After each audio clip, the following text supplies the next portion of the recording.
Hi, I'm Paul J. Welcome to the theAnalysis.news podcast. Please don't forget the donate button at the top of the webpage.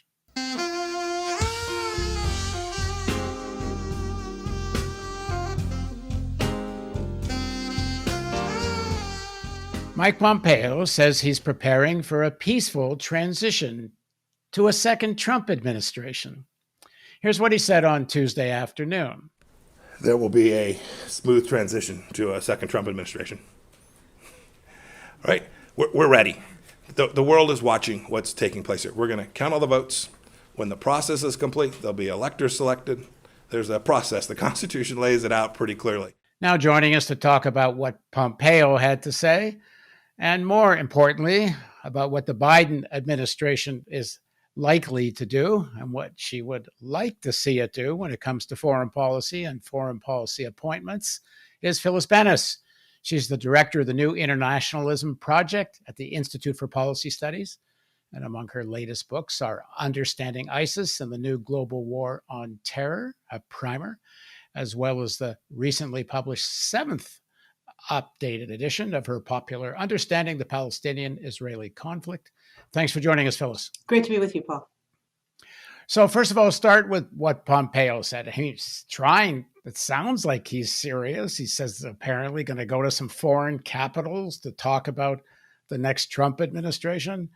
What is all this showboating about? I think it's very much about showboating. I think he's trying to frighten Biden supporters and Trump opponents who might believe this. I don't think it's based on anything. There's certainly no reasonable way to think that there's going to be a second Trump term anytime soon.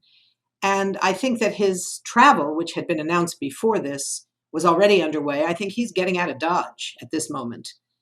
He doesn't have any role to play, but his role has been one of the most loyal cabinet members, one of the most loyal trumpets, if you will, along with William Barr, the Attorney General. The two of them have been the most loyal in the cabinet. And I think that's all that's going on here. I don't think it's serious as anything more than his wish list that he would like to still be the Secretary of State, but I don't think it has any bearing on reality. All right, so this is not some hint that there's a serious attempt at what would be a judicial coup of some kind. I think they're hoping for that, but I don't think there's any evidence. They haven't been able to come up with any bit of evidence to convince any, including right-wing Republican judges, that there's any basis for a case.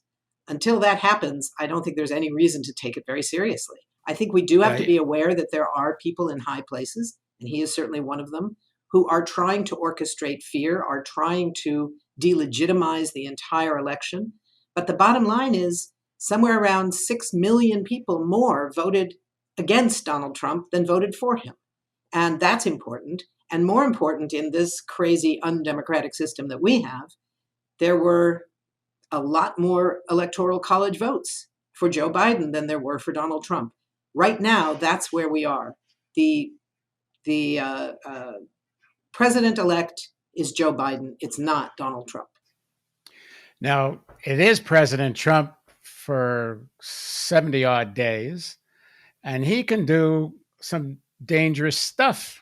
And with Pompeo talking this way, and I guess top of their list would be Iran. I mean, what might they do? Well, there's certainly a danger. I think the firing of the Secretary of Defense yesterday, sort of expected in the longer term, but done quite suddenly, is very much a signal that there could be a November, December, even January surprise that could take the form of some kind of a provocation against Iran, hoping to inspire Iran to respond militarily and make for a very difficult situation for the incoming president when President Biden becomes a reality. And in the meantime, who knows what Trump would do under those circumstances. It's very reckless. It's very dangerous. I don't think it's likely, but I don't think it's impossible either. So I think it is something we have to be very wary of. The antagonism for this process has been extraordinarily high, and the willingness to sacrifice Iranian lives and lots of other lives in the region and beyond is not outside the realm of possibility. So I don't think it's likely, but I don't think we can completely discount the possibility of something like that. And just to add to that, the Pompeo, Trump have been very close to the Saudis, and Biden's on record. One of the real firm commitments he's talked about is not supporting the Saudi war in Yemen, and the Saudis don't want to lose a chance to weaken Iran. And Biden has also committed to getting back into the Iran nuclear deal. So there's a lot of forces who don't like what Biden might bring to play here.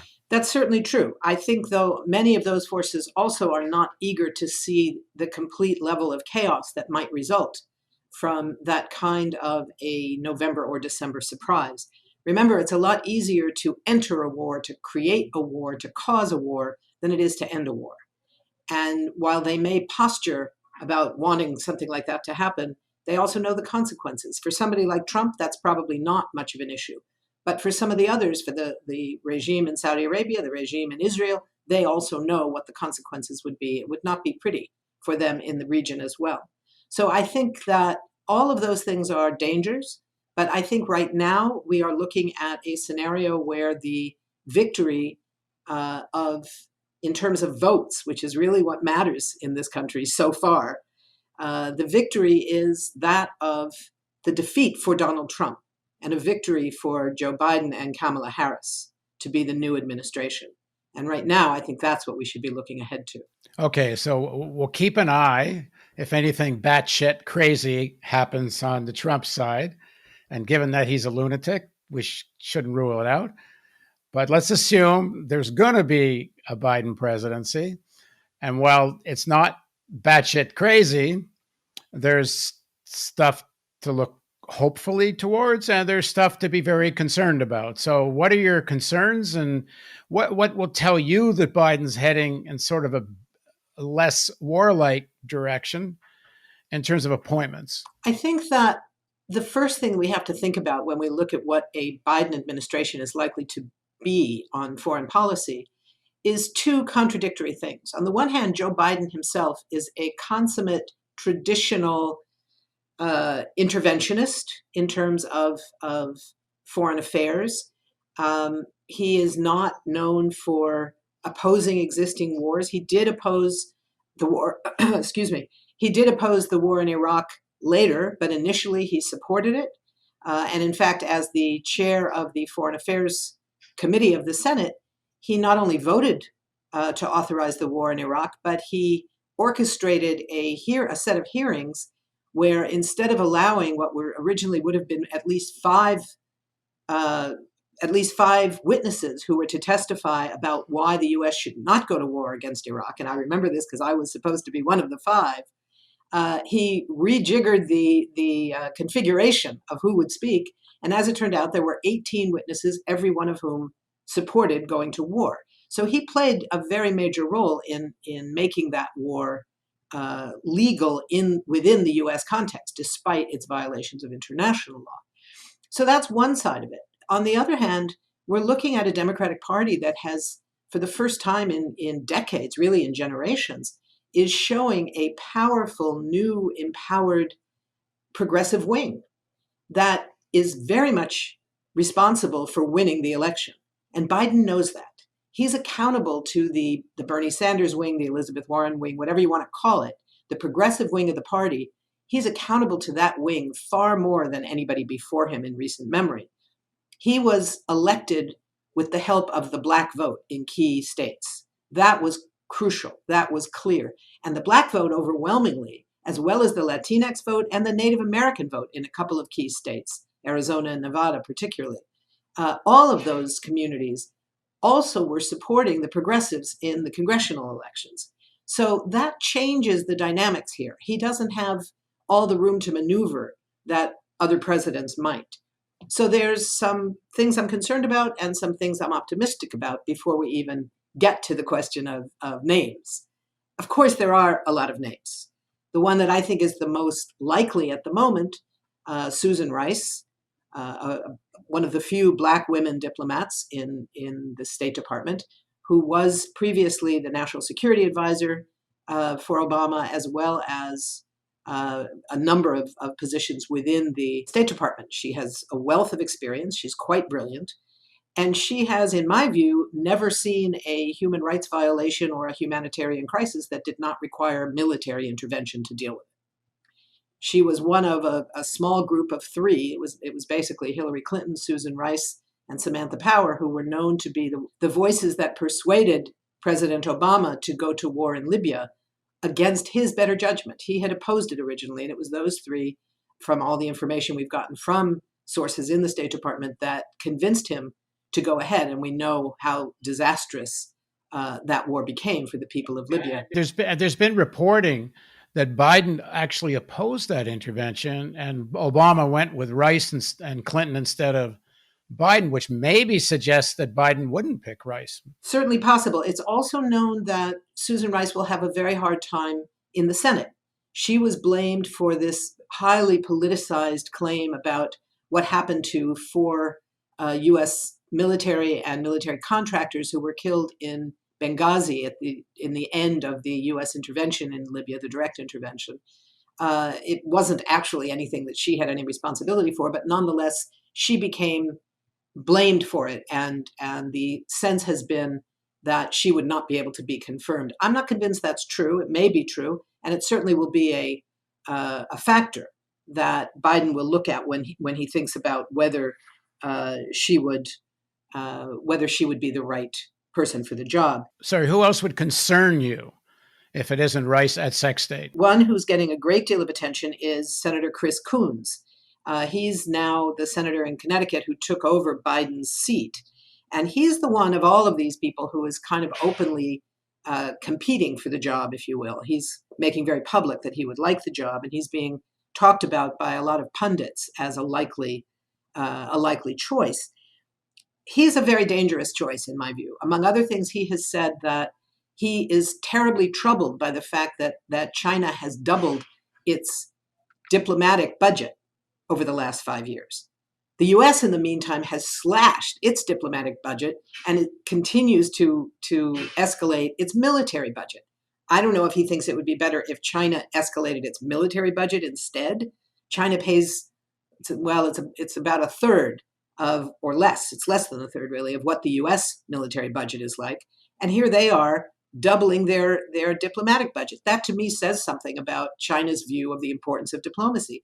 I wish the U.S. government would take a lesson from that. He has also said that there should be a new authorization for the use of military force.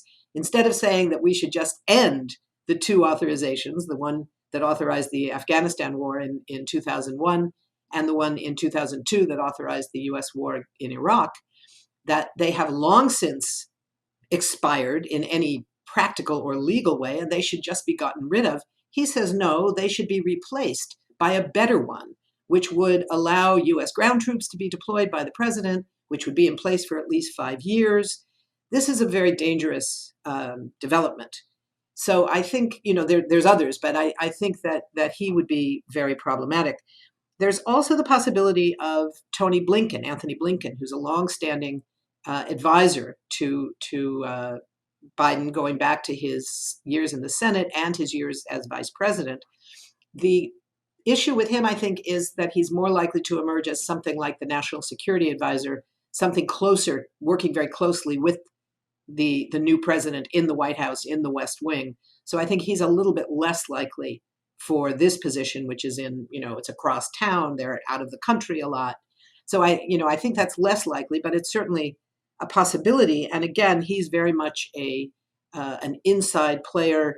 There's no thinking outside the box. So I don't know if Tony Blinken is going to emerge as Biden's choice, but he's certainly in the mix. I'm troubled by all three of those. Now, there's a couple that I'm less troubled by that I think would do a good job. They're not necessarily the person I would choose, but that I'm not the president, so I don't get to choose. But I think one is Senator Chris Murphy, who has been a progressive on U.S. foreign policy, opposed the wars in Iraq and Afghanistan, has been a consistent opponent, a very strong opponent of the U.S. support for the Saudi war in Yemen, has been better than some, it's a low bar, on Israel-Palestine. and is very, very knowledgeable about the issues, about foreign policy in general. I don't agree with him on everything, but I think he would be a reasonable Secretary of State. The other, who I think would be the best of all of them, is Representative Ro Khanna from California, who is significantly younger. He's a different generation. He's Indian American. It would be an extraordinary thing to have a Secretary of State, a top diplomat who is a person of color in this country that is soon to be a majority-minority country. Can't happen soon enough. And Ro Khanna has also played an even greater role in trying to stop the U.S. support for the war in Yemen. He has helped draft legislation on stopping U.S. military sales to Saudi Arabia, has been far more critical than any of the others on human rights issues in Saudi Arabia. He would be a very interesting pick, very experienced, although he's relatively young. He's been in Congress, I think, 4 terms now. But I think he would be an excellent choice. Is his name being bandied about at all? It's been seen in a couple of articles, let's put it that way. I don't think it's got the same level of assumption as the mainstream press that covers these things, whether it's Politico or The Hill or things like that. But he certainly is he's a member of Congress who's taken very seriously. It would not be seen as a spurious choice. He would be a very serious candidate.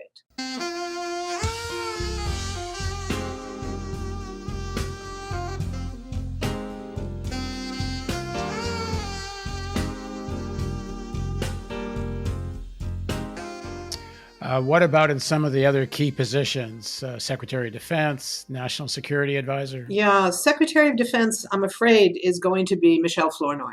And it will be cheered by some because it would be the first woman in that position. My view is if it's a woman who's got the same position as all the men who went before her, it's no great gain for women or for anybody else, particularly women around the world who may be at the other end of the weapons that. What's her history? She has a long history in the Pentagon. Under the in the Obama years, she was the head of policy. She was actually the third-ranking member of the staff of the Pentagon. She was a very high-ranking official. She hired as one of her top assistants Rosa Brooks, who is an interesting, somewhat progressive intellectual, very smart, the daughter of Barbara Ehrenreich, interestingly, and who was known for trying to redo the balance between diplomatic and military funding. She talked a lot about the need to refund the State Department. But I think that Michelle Flournoy would play a very traditional role, again, looking at issues like humanitarian intervention. I think she might have some differences with her predecessors on the global war on terror. She would certainly agree with the idea of at least partial withdrawals of ground troops, but like so many before her, she would support the continuation of what's being called the forever wars, using drones and airstrikes as well as special ops as a major component of what she would do. The guy that's been chosen as the at least temporary replacement for the Secretary of Defense who was just fired, chosen by President Trump, comes out of the Special Forces. He was in the Special Forces in the military for about 20 years, I think. And that's clearly his area of specialization. In the Pentagon, he was in charge of one of the major sections of special operations. So he will be putting in place, even though he'll only be in office for 2 or 3 months, a little less than 3 months, he will be putting in place the privileging of special forces, if you will. And I think that the work that we've seen coming from Michelle Flournoy, when she left the Pentagon during the end of the Obama administration, after the first term, she helped to create the Center for New American Security. Again, a very centrist, very establishment-oriented military think tank. And she spent a lot of time there. She was also on the appointed to the board of several military corporations, so she has that side of her own interests in military production and the profits that come from them. And I think she would be a very traditional Secretary of Defense. The fact that she's a woman is a breakthrough for the inclusion of women in high-powered positions. It doesn't necessarily reflect anything better in the substance of what they would propose. Biden, when he wrote an article or had got someone to write it for him, I don't know, but in Foreign Affairs magazine last January, he kind of laid out his vision of foreign policy. And one of the things he says is actually a big emphasis on special ops, that he wants to bring back he says, of the ground troops from Afghanistan, Iraq, and then focus on the use of special ops. Where are they imagining they're going to do this? Well, I think this is not something new. This was very much a reflection of the Obama strategy in Afghanistan, somewhat in Iraq, and certainly in places like Syria, Libya, where the presence of ground troops was seen as temporary and they could be withdrawn, but the wars somehow continue. The wars are framed around this notion of the global war on terror. And despite the massive agreement, the near universal agreement from diplomatic experts, from military experts, from intelligence experts, from all these people that, quote, there is no military solution to terrorism, they're somehow not willing to end the wars that have been the only tool they've used against terrorism, despite the fact that it continues to fail. It doesn't end terror. That ends up being a kind of whack-a-mole. You suppress them there, they pop up here, because terrorism is not an enemy. It's a tactic that's used by people that don't have B-52s and Abrams tanks. This is something that people do when they're desperate. And until you deal with the things that make people desperate, you're not going to be able to end terrorism. So I think that it is a problem that Vice President Biden has reiterated that position. He's reflecting very much the Obama position on what these wars should look like. Get the ground troops out. Among other things, that's popular at home. The wars have become very unpopular. But the reality is that if the wars are not on the front page, people are perfectly willing for them to continue without paying much attention. And they're only on the front page when Americans get killed. No matter how many Afghan civilians are killed, no matter how many Iraqi civilians, Somali civilians, Libyan, Syrian, all of these civilians continue to be killed, not only by the US side, but certainly many of them by the US side. In fact, in Afghanistan in the last 2 years, the UN has documented that US and US-backed air forces have been responsible for more civilian deaths than the Taliban. And of course, we saw this horrific example just, I guess, about 2 weeks ago, again in Afghanistan, where you had an expose that the United States was fighting in support of al-Qaeda forces who were challenging and fighting against ISIS. So you're picking your terrorists. You're going to make this one your ally so you can go after this one. As soon as that one is suppressed, you'll go after this one, but then you'll unite with the other one to go after these guys. It makes no sense because, we repeat, there is no military solution to terrorism. One of the sources guiding hands of a lot of that terrorism has been the Saudis.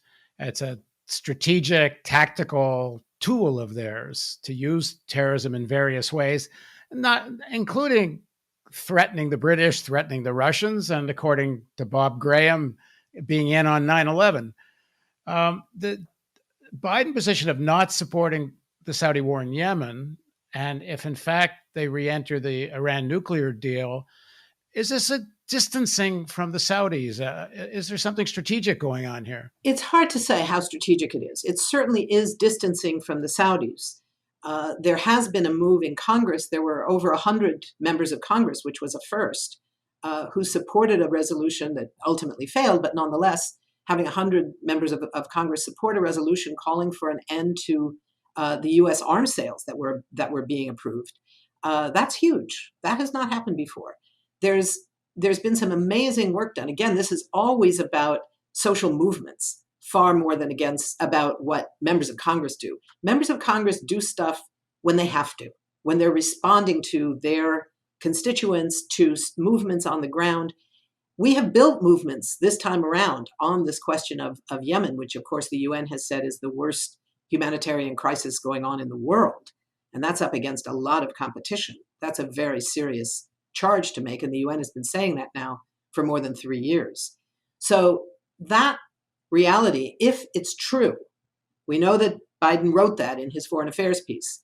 Whether he will be bound by it is going to be very much up to how powerful movements can remind him, remind the world of it, remind his voters of it, and say, we're not going to let you get away with saying, well, that was then, this is now. I wasn't the president then, I'm the president now, and I have different considerations. We've heard that before. It's not going to be accepted. So I think there is a pullback from Saudi Arabia in the context of Yemen. One of the things we don't know yet is what it's going to mean when we hear about Biden saying he wants to go back to the Iran nuclear deal, and in fact, he wants a better deal. The last 4 years of the Trump administration has seen such an incredible punishment of the Iranian people with these crippling sanctions that have just devastated the Iranian economy, so that for the first time, children are dying from malnutrition in Iran. That has never happened before, not in large numbers yet, but it will happen. And the inability at the moment of this pandemic to get medical equipment, to get medicines, has been stripped from Iranians who once took that for granted. So the devastation that these US sanctions have brought to the people of Iran means that if the Iranian government is prepared to come back into negotiations with the US to reopen the Iran nuclear deal, but they're going to want more than what they had before. There was a report yesterday that they are calling on Biden to come back in the agreement, because there was some question whether they'd even want to go back in the agreement. Well, I think there's no question that they would rather have an agreement that would lead to ending the sanctions. But it's not going to be so easy for Biden politically to go in quickly. And this is not like rejoining the Paris agreement on climate, where you just go in and announce you're going back. The Iran nuclear deal still exists because the other 5 signatories plus Iran have stayed within it. But the US can't just go back and say, oh, we're back now. We may say, well, it's a completely different administration, but to Iran and every other country, it's a country. Countries sign treaties, not one administration, one president, and then another says no and the other says yes. So we have to be aware that it's going to take some serious negotiation, possibly some new concessions, to get the US back into some version of the Iran nuclear deal. That's not going to be so easy for Biden, because the anti-Iran both sentiment and the actual mobilization, including, of course, Saudi Arabia, but also with Israel at the centerpiece of this region-wide anti-Iran mobilization that Jared Kushner in particular has been the orchestra leader of, is not going to simply disappear when Trump is no longer president and President Biden takes office. It's going to be a very tricky business to dismantle that and return to diplomacy over war. That's one of the things that Biden also has said he believes in. Making that real is going to be a significant challenge. Trita Parsi had a piece, I think, today, saying that Elliot Abrams, Darth Vader of much of U.S. foreign policy, is actually out on a tour right now, drumming up support for even more sanctions on Iran. I think that the understanding is that what Elliot Abrams is going to try to do is to ratchet up the sanctions so much more intensely that it will be that much more difficult for a Biden administration to reduce the sanctions, to end the sanctions, and to go back to a diplomatic route. It's going to be a move made at the expense of the people of Iran, but it's also going to make the diplomacy for the future much more difficult. And I think that's exactly the intention. It's to make failure a much more likely option for diplomacy of the Biden administration, so that the Trump people can point to it and say, see, they didn't do it either. I think that's going to be a very serious problem. Just finally, Biden talks about American leadership, and what he really means, reasserting American leadership, he means competing with China.